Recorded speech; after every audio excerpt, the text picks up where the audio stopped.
Hello everyone, my name is Rawabi Al-Nazi and today I'll be talking about my project, which is going to be about a brief history of the land, specifically the Southside Lions Park.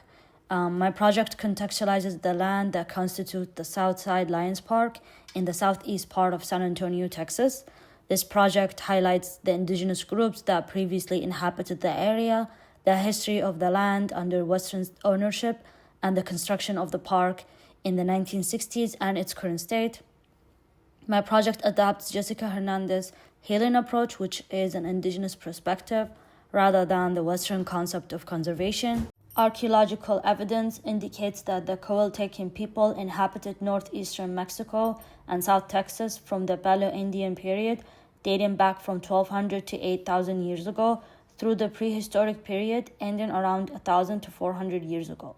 Specifically, San Antonio, originally called Yanaguana, was the home of the Bayaya people, part of the Tampilam Coeltecan nation. Despite being collectively called Coeltecans, they had diverse languages. Manuel Orozco Evera identified various dialects of the Coeltecan language among different groups from Saltillo, Coahuila to the Rio Grande.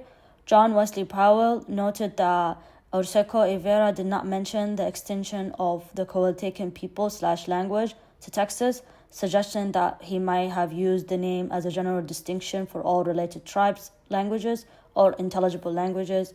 In other words, Coeltecan people lived across modern-day international borders of Mexico and the United States. Before colonization, the Coeltecan people were deeply connected to the land, living near rivers and other water sources. However, their lifestyle was disrupted in the late 1600s by European colonizers and the arrival of other indigenous groups like the Lipan, Apache, Tonkawa, and the Comanche, who displaced them from their traditional territories. Modern Christianization in modern-day Nuevo Leon and Texas significantly impacted indigenous customs. In 1691, Franciscan priest Damian Manzanat held the first mass with the Payaya families at San Pedro Springs. Indian-led towns were established at Mission San Juan Bautista and San Francisco de Solano in Coahuila along the Rio Grande and were eventually granted to them through the auto de posesión, with indigenous governors leading them. Mission Indian families were also sent to Nuevo Santander to establish new Christian colonies. These communities played a crucial role in defending the region, with Mission Indians from Valero, also known as the Alamo, defending the Presidio and the Villeta against Apache attacks. The Christianization process had detrimental impact on the Coeltecans. Mission Indians from Concepcion, Espada, and San Juan testified against Spanish colonists who kidnapped native children and sold them into slavery. Many of them were forcibly converted to Catholicism and integrated to mission systems and subjugated to European diseases, forced labor, and cultural assimilation and displacement. Despite these challenges, the Coeltecans persisted, contributing to forced labor, learning European farming techniques, and intermarrying with Spanish settlers. Their legacy continues to be recognized and honored by modern-day indigenous communities and scholars. Fray Garcia translated Catholic rituals to facilitate the conversion of the many Coeltecan tribes situated in the mission along the San Antonio and the Rio Grande rivers. Spell notes that Garcia had many missionaries at San Francisco de la Espada for 10 years before publishing his book. Garcia aimed to reduce the reliance of interpreters by providing a translated text for direct communication with indigenous people. Joseph Guadalupe, a fellow missionary, praised the text for its potential to improve missionary works and understanding of indigenous languages. A common translation supports the thesis that the languages consisted of intelligible dialects. Mission Indian families played significant roles in historical events. After the Texas Revolution in 1836, they moved to various Texas counties, established Catholic chapels, and maintained family ties. They contributed to the local economy as farmers and merchants.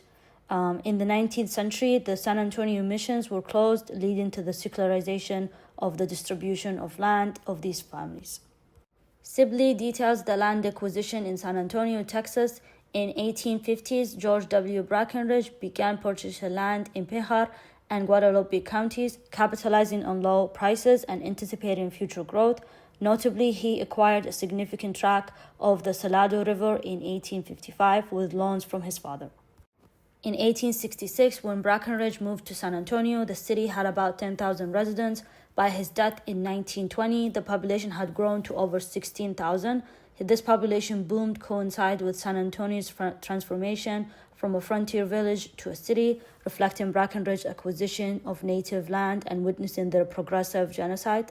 This shows how Western settlers illegally acquired Native American land and claimed it as their own by drafting documents as proof of ownership over the land. In the 1880s, Alderman Nelson Mackey questioned the legality of Breckenridge land acquisition. When Mayor Brian Callahan proposed city-owned sewer systems, Breckenridge saw an opportunity to sell his waterworks to the city. During negotiation, Mackey challenged Breckenridge's ownership of riverbanks, alleging that he had legally fenced off city land. These claims were ultimately dismissed. Specifically, the construction of the Southside Lions Park was made possible by two land purchases from the George Breckenridge estate in 1944 and 1964. The necessity of the Southside Lion Park arose from the expansion of new suburbs in the 1960s as people needed recreational spaces. Initially planned as a landfill, community petitions led to its development as a park. A tennis court was also integrated in 1967, and the nearby Pecan Valley Golf Club opened in 1963 and closed in 2012. Today, the Southside Lions Park, managed by the San Antonio Parks and Recreation Department, spans 600 acres and offers various recreational amenities, including multi-use trails, a gym, sport facilities, picnic areas, playground, wildlife habitats, and a 10-acre Pecan Valley Lake. Although the concept of a park might sound good at first glance, the current focus of the city of San Antonio is somewhat problematic. The FY 2023 annual report emphasizes that San Antonio park system is people-centered, focusing on community activities and enjoyment. In other words, the park system is built to amuse people and not for the well-being of the plants and animals that live within the park's nature. The city's perspective falls into what Jessica Hernandez calls conservation as Western construct, created as a result of settlers exploiting indigenous lands, natural resources, and depleting entire ecosystems. Instead, the city must recenter the well-being of the animals and plant to ensure their survival.